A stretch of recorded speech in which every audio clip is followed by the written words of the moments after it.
All right, cool. So we've done a lot. Everything we've done so far has been from a standing position where I'm either trying to strike her in the head. And the strike that we were demonstrating earlier was like one of those haymaker swings. It could be to where I'm actually trying to grab her hair. So a lot of different what ifs.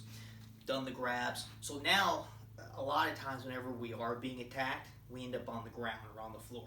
Don't want to be there, but that is something that can possibly happen. So we've imagined that whatever your scenario is, whether she's been hit, she falls down, or worst case scenario is that she's in her bed at night and she wakes up and someone is on top of her or someone is standing over her bed, doesn't know what they want to do to her. So you use your own type of imagination of how this could happen. So she's going to be on her back. So somehow or another, whether she's out in the city, in her home, she's on her back, and oh crap, you're someone that's trying to get on top of her. Okay? So what ifs, okay? So there's a lot of what ifs. Her first goal in this particular drill is to have her hands open, and she's going to try to pull her knees all the way up to her body here. So she's trying to create a barrier between me and her, because if I can get on top of her, I can cause more damage, okay? Depending on who you are in your own personal situation, if someone's trying to rape you, they're probably trying to get in between your legs.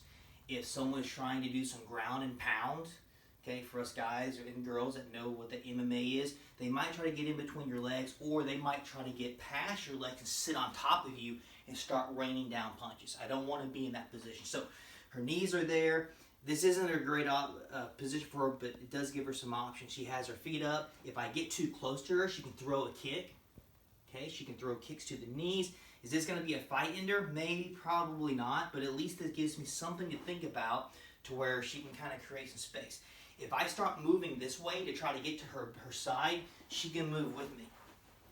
Move this way, she moves with me. If I get too close to her, she can start throwing a couple kicks. Once she creates the space that she wants, then if you ever heard any type of jiu-jitsu, they would call this standing in base. Okay, so she would sit up once she has that space, and she stands up from there. All right, so one more time in slow motion, and actually going to have her kick on her back. So again, her hands are open. One reason why we talk about keep your hands open is that you actually have a little bit more like widespread, a little more protection.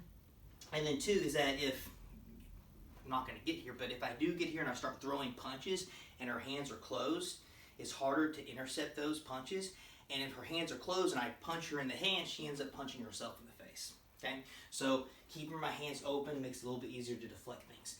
I get too close, she throws a kick, boom. If I move this way, she moves with me. Notice how she's moving with me. I get too close, she throws a kick. Notice how she's kicking, she's pulling her leg back. If she leaves her leg out, I can grab and I can pull, and we don't need that, okay? So she's here, she's moving, she's throwing kicks. Boom. Yep. Once she creates the space, she stands up. All right, so one more time. Here, she throws a couple kicks. I'm moving around. Notice how she's moving with me. Moving with me. And then, all right, so same thing, but this time, if you have a partner to do this with, you can either, if they don't mind getting kicked, you can kick them, or the body shield works out really well. You can get these from Title Boxing once they eventually decide to open from all this wonderful lockdown that we have going on right now. You can get these for about 20 to 30 bucks. Okay, so same, she's on her back, but I can make it more real for her to where as she hits, this gives her more resistance. It gives her an idea of what it's like to kick somebody. And as a body shield holder, it gives me an idea of what it's like to actually be kicked. So she's kicking, I move around, and I might even try to smother her. Really make her work. Really make her work for her. She's working. Once she creates that space, and then she gets up. All right? One more time. That was a good one. Notice how things don't, even in training, things don't really go down the way you want them to go down.